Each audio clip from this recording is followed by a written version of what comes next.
What's going on, guys? It's your boy LQ, Mr. Real Deal Fantasy HQ, fire content only, and I'm glad to be back. I've been going for the last 2 weeks. Some people might have noticed, some people might not have, but I've been going for the last 2 weeks, had surgery, had to recover, no more pain. Your boy's back to get in front of the camera and deliver that fire content. So, the NFL draft is over, redraft season officially here. Man, we have these rookies, they have their destinations, they have their teams. It's set in stone, no more speculation or bad takes. We have these guys on the rosters. Now we can start assessing what we do on draft day. So I have three guys that you must have on your roster. And if you play your cards right, you can have all three. So I don't want to waste any more time. So let's get right into the episode.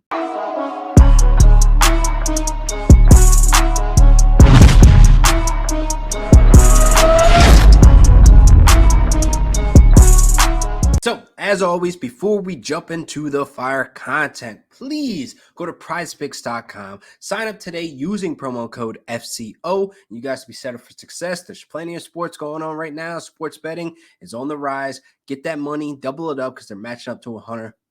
Link in the bio. Hit it right now. So let's jump into these rookies. 3 rookies that you must have on draft day. And again, if you play your cards right, you can have all 3. So first up, I want to start with Skye Moore. This was one of my favorite picks out of the Chiefs.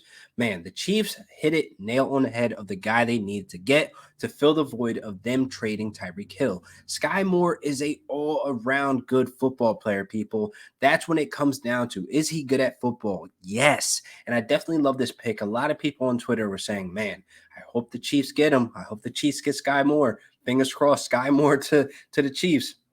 At one moment, it didn't look like they were going to get it, but they did trade up. They got the trade from the Patriots, and they were able to get the job done. So Skye Moore stepping into a role where he can obviously be the best wide receiver on the field. I understand Juju is there, but I don't have a lot of faith in Juju.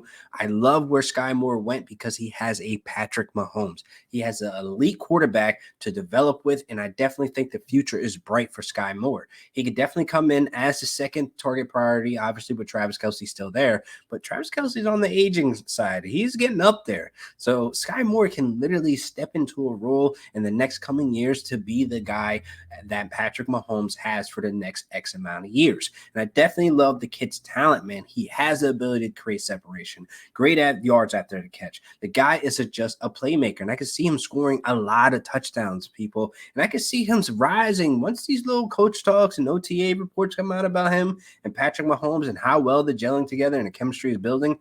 His stock is going to rise, man. I don't know how high because obviously you're taking a risk with rookies, but he's a must-have on the roster. I can see him going in the mid to late rounds. I haven't done any mocks after the NFL draft. Obviously, it's a little early, but I can see him going as high as the 6th round, maybe 5th round. I mean, there's guys like, Brandon Ayuk that was going in the 5th round. You got guys this year, that are going in the 5th round that probably shouldn't go in the 5th round, Amon St.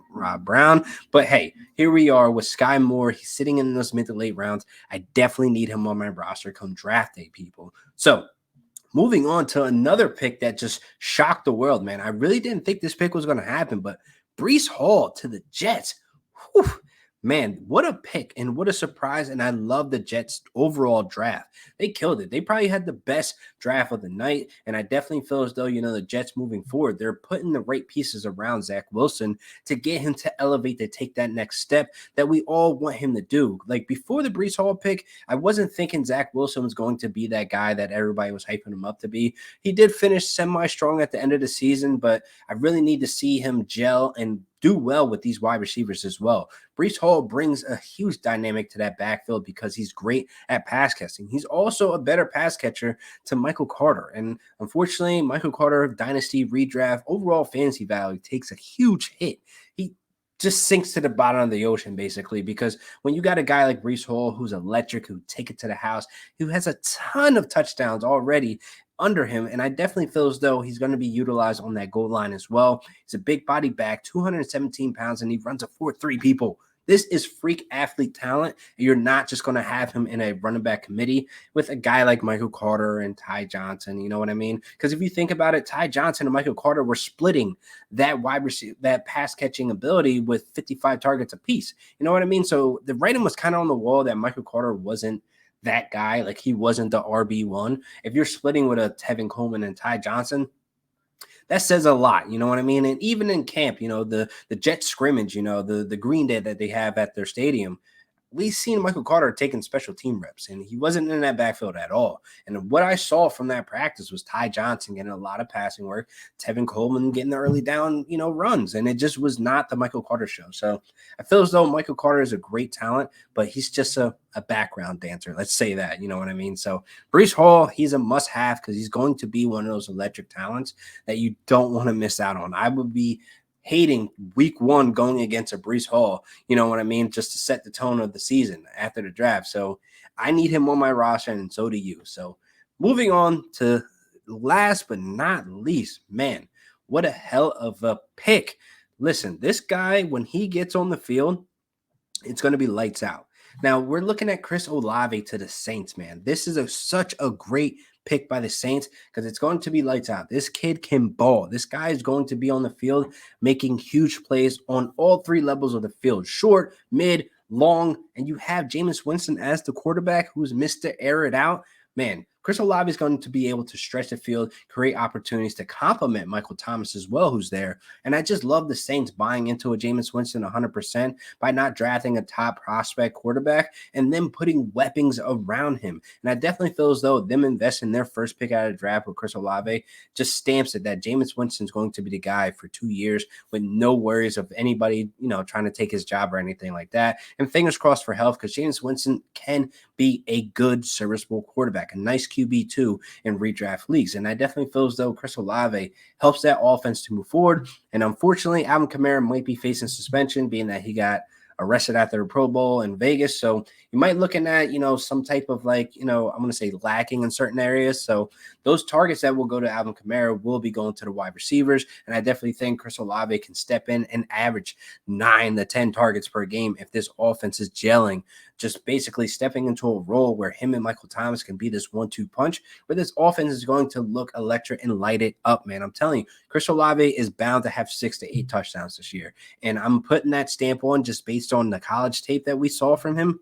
Oh my God. The dude is going to find the end zone a ton. He's great in the red zone. He creates separation.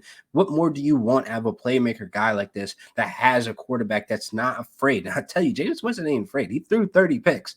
He also had 33 touchdowns as well and 5,000 yards. He's not afraid to go down the field, even though now Bruce Arians kind of pushing, go down the field aggressively. But hey, that's the playing style. And I think Jameis Winston having that year of humble, being under Sean Payton, he learned a lot.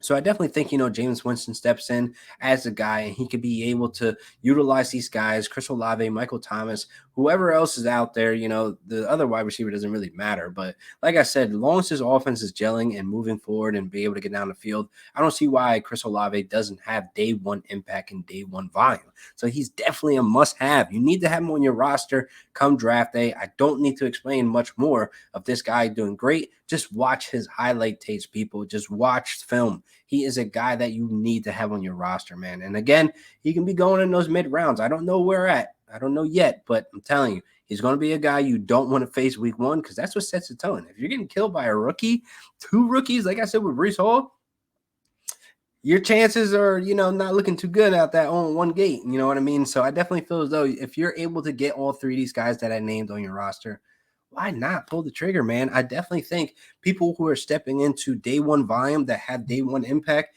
those guys you need to have on your roster. Not saying, these guys are Najee Harris or, a guy that just stepped into a role that they obviously need to avoid. But I definitely feel as though these rookies have that upside to be, creeping into the early 3 rounds, you know what I mean, the next following year if they make such a huge impact this year.